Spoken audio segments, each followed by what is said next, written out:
Welcome to Turning Point. I'm Becky Alfrey. And I'm Jessica Alfrey. It's important to be passionate about life and always see the good in every situation. Guests in today's show listened to the still small voice inside them and allowed themselves to be guided and directed, which in turn led them to their purpose.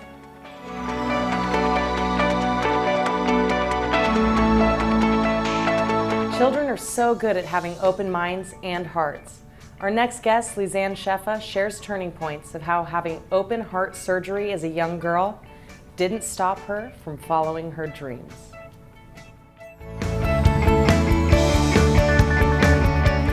When I was a child, a baby, they discovered that I had a congenital heart defect. I had 3 holes in my heart. It was in 1955, and things were pretty primitive at that point in terms of heart surgery. And the doctors at the time counseled my parents to wait until I was 10 to do the open heart surgery. How they found out was that mainly I just turned blue, my fingers, my lips. So as a child growing up, I wasn't allowed to run, to dance, to play. I had to be very quiet. As an infant, I was carried around because they were afraid that crying would exacerbate some of the other medical conditions that I was that I was born with at the time. So at the age of 10, I went to White Memorial Hospital and had open heart surgery. There was a team of 12 people, and the surgery was successful, and then my lungs collapsed and they had to do the surgery all over again. I caught pneumonia, and so then they had to do a tracheotomy because basically Oh my gosh. there was so much fluid in my lungs. Oh, and 10 years old, you're going through this. And so at one point in my life, I used to really identify with this story, and it was really formed who I was. I saw myself as being very weak and as a victim and very afraid of life. Well, I'm sure your mother had fear Sure. and was very protective of you because of this. My mother was very protective, and it really formed who I was as a child. Of course, it would.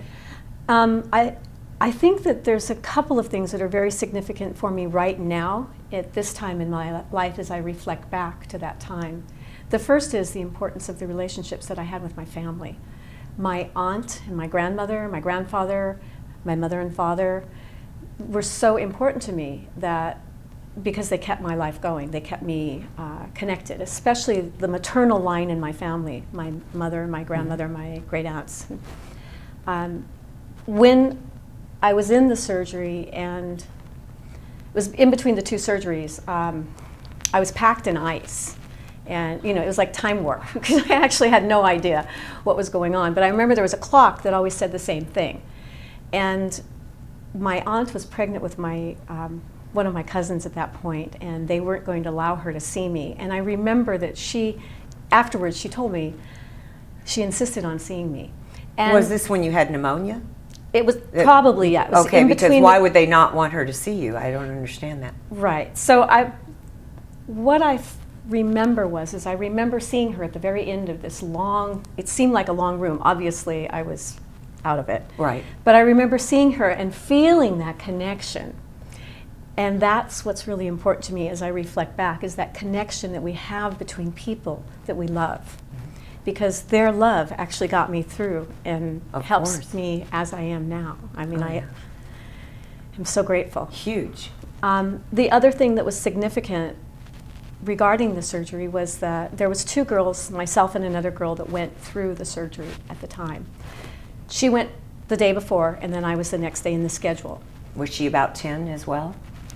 Okay. And maybe a month later, after my strength came back, maybe not that long, I don't really know, it was a long time ago. Right. In the 60s. It was in the 60s. It was 65 when the surgery was, right. 1965, October 1st, 2nd, and 3rd. I found out that she died. And the significance for me now about that is that I remember when I realized that I felt deeply committed and moved to make my life count. Now, how old were you when you knew she died? 10. You were 10, so she didn't make it through the surgery, basically. Right. The surgery didn't take. No. Did she die during the surgery? Did you know? I Okay, don't- it doesn't matter. She didn't make it. No. She had the surgery, and you were told. Later on, because she and I were friends. We had Okay. become friends. We'd All gone right. through. So that's what I was trying to find Yeah. out. At what point were you told that she died? So it was like months later? Weeks, Weeks? weeks maybe. Okay. And once the doctors knew that You were okay. I was okay. You were in stable. Yeah, that I was stable. Then Then- because I started asking for her, Okay. because we were friends. Right. So the significance now, as I reflect back about that, is that I've had this sense of determination and Gratefulness? definitely Yeah. gratefulness, but it's Yeah. more than that. Like this, like calling, but like Yeah. really, like I really need to make sure that I make my life count.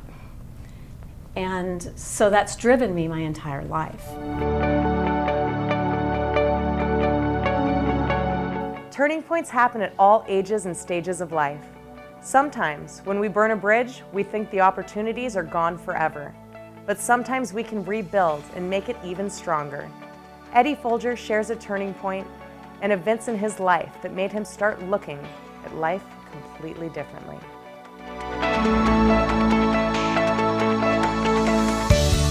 First dramatic turning point when I was young. That's interesting. You know, I guess I'm gonna have to say that a big turning point for me was actually a health problem that I had when I was about 19, 20 years old. I remember that I was working at a restaurant at the time because I had just gotten fired from World Gym because I didn't open the gym up. Okay, so when I was young, I was very much into bodybuilding. 18, 19, I always idolized the bodybuilders and I wanted to be like them. And then I competed at 19 years old and I competed again at 20. About 20 years old, after my show, I sort of, like a lot of young people do, I felt like I had accomplished so much. So I was, partying on the weekends and so on and so forth. Until one day I was supposed to open the gym on Saturday, and I came in and I just didn't open the gym. Sorry, Wanda and Anthony. And so then they asked me if I could come in and just open the gym the next day. They said, we can't promise you anything with your job, but can you at least come in tomorrow and open the gym? I said, yes. What did I do? I did the same thing the next day, so just bad decision making, There was something in your life at that time that you were doing that wasn't working. Correct, yeah. And what would that be? It would definitely have to be a combination of young youth, bad choices, lack of responsibility, on top of abusing alcohol and drugs. Something so- that lots of people in their 20s do, and teenagers. Yeah, and I was definitely doing that pretty well at the time. And so when I lost that job, I remember I got a job at Fridays, which was like right up the street from the old World Gym, and I kind of liked that job too because it was like a party atmosphere and everybody was having fun. But I ended up getting a health problem. I got gallstones, so my stomach inflamed, and I ended up in the hospital, and I couldn't work. And so they had scheduled this surgery for me. So gallstones, I always thought of that as something older people got gallstones. No, you could But get you them were at young. any age. Yeah. Wow, okay. Yeah. And so I was scheduled to get my gallstones taken out. Okay. I remember an acquaintance of mine had called me and asked me what I was up to, and I, explained to him how I didn't have any money and I wasn't doing anything, and I couldn't work. And he had this bright idea. He was coming through town and he was gonna, show me how to sell drugs. And that right there, if I was to look at, a point in time in my life where I seriously made, the big decision to go off the other end, that would have to be it. He came by. Long story short, I started selling narcotics, and I think it was 6 months later I got raided, and I started my 20s as a 20-year-old / in and out kind of convict kind of a guy. But because of drugs. Absolutely. So it was using them, but selling them is what put you in jail. Correct. Basically, Yeah. okay. And so the turning point then, there had to be something changed because you're squeaky clean now, and you're the epitome of health. So that's a lot of things can happen in all of the years through that. But fast forward, something happened then that made it that it wasn't worth it anymore. How old were you when that turning point, and you've told it to me before, and that's why I'm remembering it, but it was quite dramatic. And instead of being a fighter, fighting back, this time you actually handled it differently. Well, yeah, let me see, I guess so that all started when I was probably about 20, 21 years old, and I think I hung up my gloves at about 32. Wow. Yeah, Okay. I don't, after about 11 years of, life just becomes a blur, when you're in and out of prison, and when you're out, you're always on drugs, and your mind is never clear. And it started getting to the point where I couldn't even differentiate differences in time frames of my life. I would think back at, when was this that occurred? Was this 2 years ago, 5 years ago? I mean, I just couldn't figure it out for the life of me,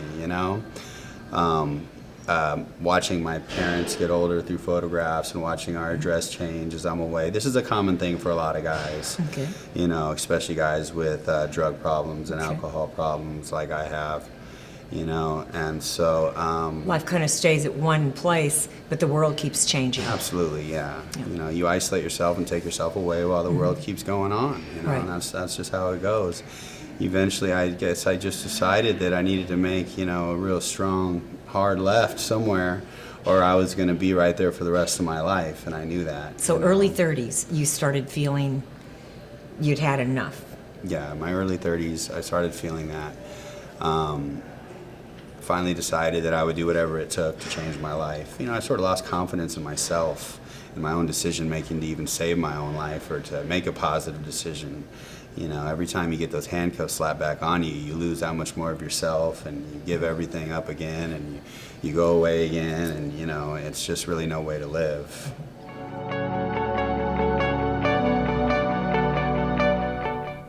Sometimes our passion in life can set us on fire with motivation. Luckily for our next guest, the fires weren't in the kitchen. Chef Woody shares turning points of how he made it to the desert and is adding flavor to his life through his profession.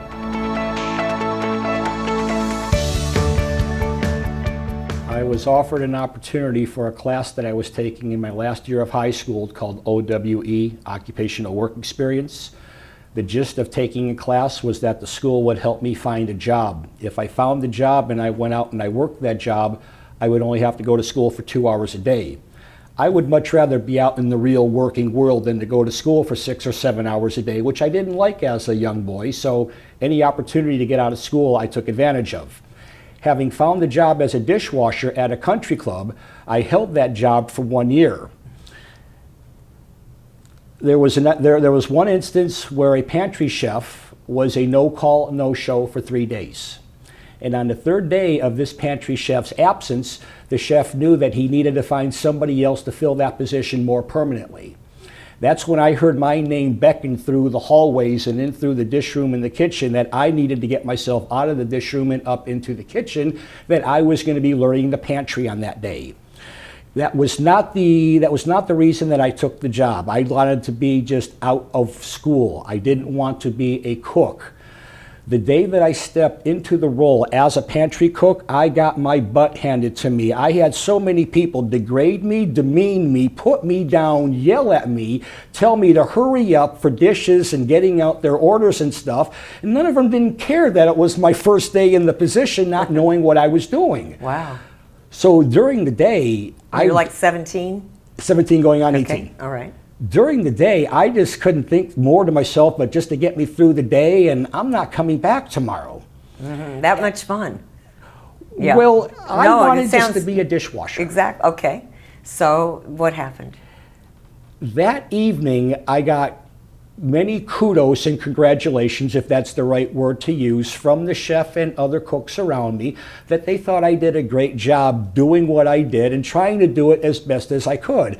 And I thought it was just all of them trying to blow hot air up my back and trying to get me to come back tomorrow. And I really felt to myself that this is not what I want to do, so I was not going to be returning tomorrow. Well, I got a ride home from a friend that I was working with who was a chef there. And I lived maybe 45 minutes away from the country club. So as I'm driving home, talking with this man, who is also a chef at this country club, I don't know what happened in that 45-minute to an hour drive home, but by the time that this guy was taking me to my house and we're pulling in the driveway, I'm asking him questions on what I need to bring with me tomorrow. What do I need to do to make myself better? What tools do I need to step into this position to start learning? I don't know what happened. I've had that question Interesting. asked me many times. He sparked your interest, obviously. Something sparked my interest. Yeah. Whether it was my friend Paul who was driving me home, or maybe people thinking that I wasn't cut out to do what they tried to put me in a position to do. Maybe it was just not wanting to be a failure at something. I don't know what. I can draw some conclusions into possibly what led me into being more excited about getting into this cooking industry. And that is, Mom and Dad were great cooks. I loved everything Interesting. they used to cook. Okay. But I would never get in the kitchen and cook with Mom and Dad. They didn't invite you to. They just did it themselves. They would invite us in to do the hard work. Okay. My mom would make pierogies, or what we would call pita head nowadays. Pierogies would be what we would refer to as, the little dumplings that are stuffed Right. with potatoes and onions. Well, my mom worked for the church commissary, so I had to do a 50-pound bag of onions once a week as far as cleaning them, dicing them, packaging them up when I would come home from school, so then she could take them to the church and make all the pierogies. That would be the hard part. Yeah, but there was something about that Yeah. that I think I was able to subconsciously draw on, as well as the love and the experiences that I remember Mom and Dad, for all the times they were cooking and would cook for me, that ultimately helped me decide that on that way home that one night, that this could be a rewarding line of work for me to get into and be involved with. It's easy to take things for granted. Our next guest, Hilda Zamora, never took her life for granted. The first of her family to learn English and get an education, she believes in justice for all and is dedicated to making the world a more beautiful and honorable place.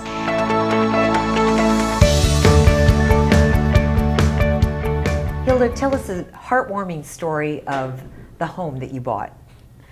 After being second year as a bail agent, I was doing very good financially and I was very blessed and I was doing great, phenomenal, more than what I ever expected.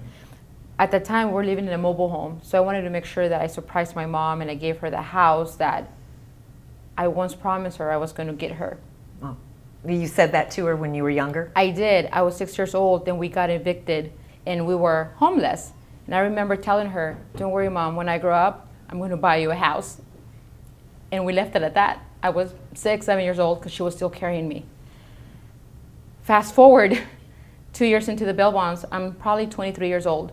And I get her a house, but I don't get her any house. I get her a house that I felt that it was worthy of her value.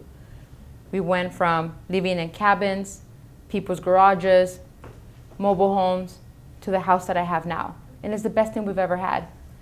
So when I got the keys, it was for Mother's Day. Wow. In Mexico, we celebrated the 10th, May 10th. And I remember we organized everything to surprise her. My brothers flew from Sacramento, went inside the house. I told her I was busy, I needed to do a notary public, and I needed her to run some errands with me to go see a client. She was always willing to do that, so I knew it wouldn't be any problem. So we did. We drove, and I pulled to the driveway of the house. She looks at the right side where the house was, and she looks at the house, and she says, "Wow, I'm so proud of you. Your clients must have a lot of money. This is a very nice house." And I said, "Well, I don't know if the owners have any money, but they sure have a big mortgage, right? Because I was the owner of the house." And I'm persuading her to come in so she can knock come on the with me. door, and she wouldn't do it. She was too humble. She was embarrassed. What will my clients think, So then she tells me right before she gets out of the car, she says, "You know what, I am interested though. If you can convince your clients so I can clean this house for them. It's a huge house. They might need help to clean the house."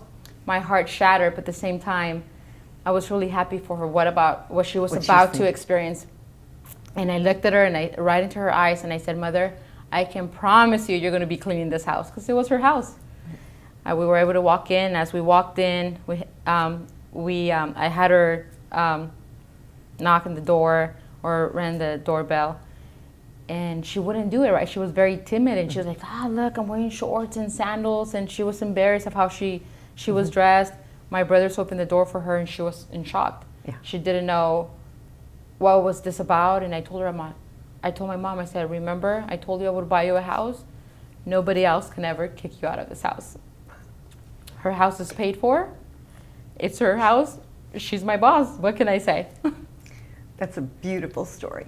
Thank you for sharing. Thank you.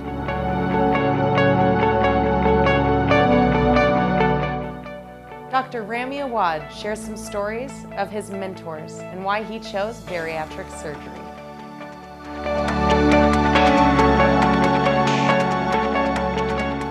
The most influential person in my life probably would be my surgical training program.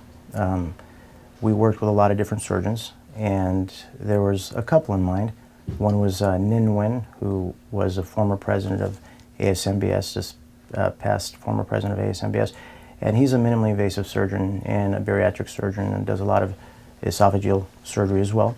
So training with him, you got to see a big breadth of different types of cases, and you got to see minimally invasive surgery, and we've seen a lot of bariatric surgery, and that really allowed me to see the benefits of bariatric surgery, the safety profile, how life-changing it is, and the fact that it is really something that I enjoyed, and we tend to gravitate to our talents, so I just kind of naturally was led there.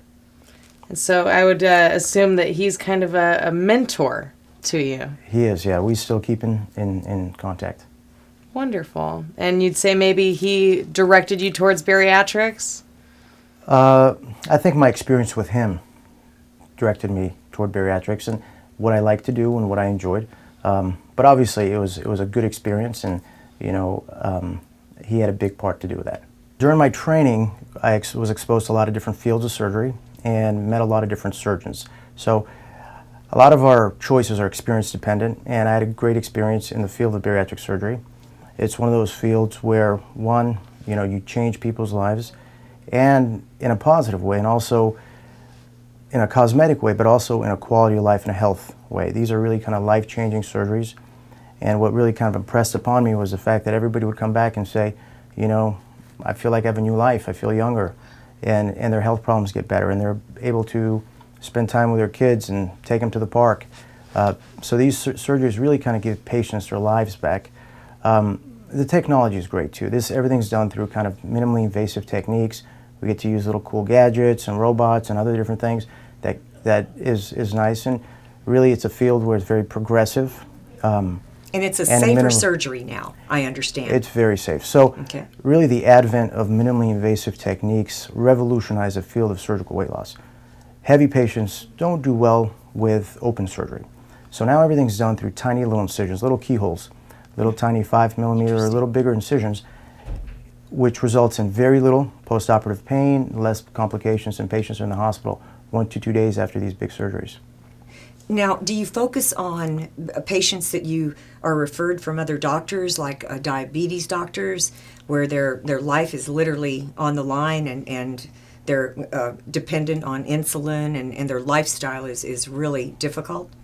Unfortunately, yes. These should not be really kind of last resort types of surgeries, because we know that early intervention is very important, because a lot of these medical problems have cumulative effects, and if you intervene early, it's important. But a lot of times we get referrals from doctors who deal with patients who are poorly controlled diabetics, patients who have really bad hips, really bad back pain, cardiovascular disease.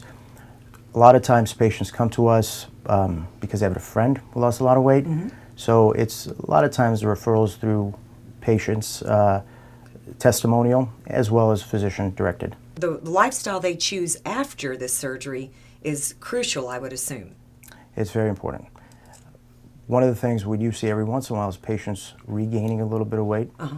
And I'm a big believer that the surgery doesn't fail the patient. The patient sometimes fails the surgery.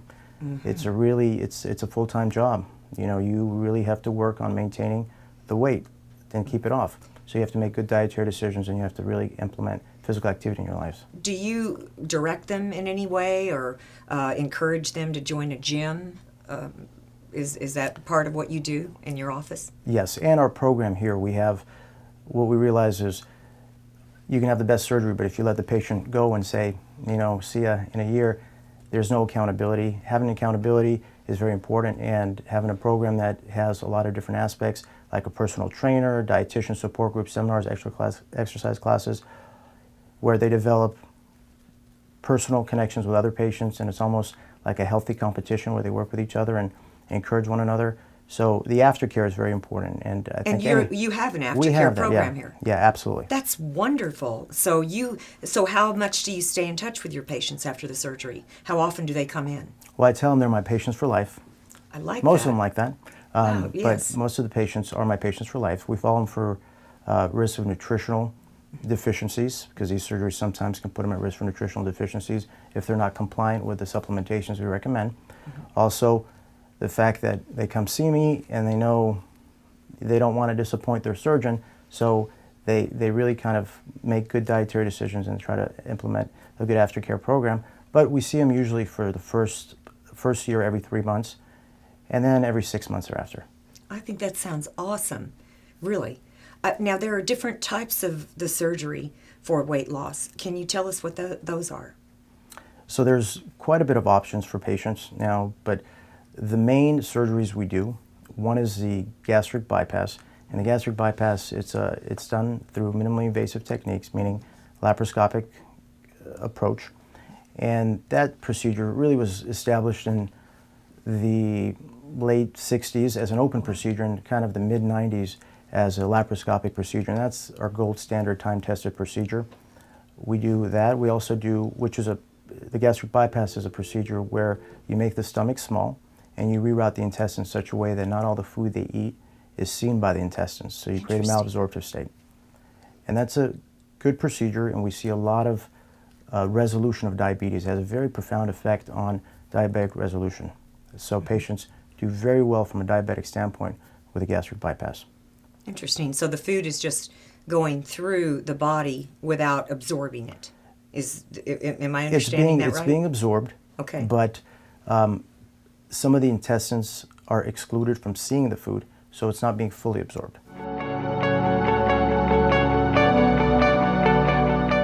We hope you enjoyed today's show. If you have a turning point you'd like to share, please call the number at the bottom of the screen. Remember, you gotta look for the good in the bad, the happy in your sad, The gain in your pain, and what makes you grateful, not hateful. Have a wonderful week, friends, and thank you for watching.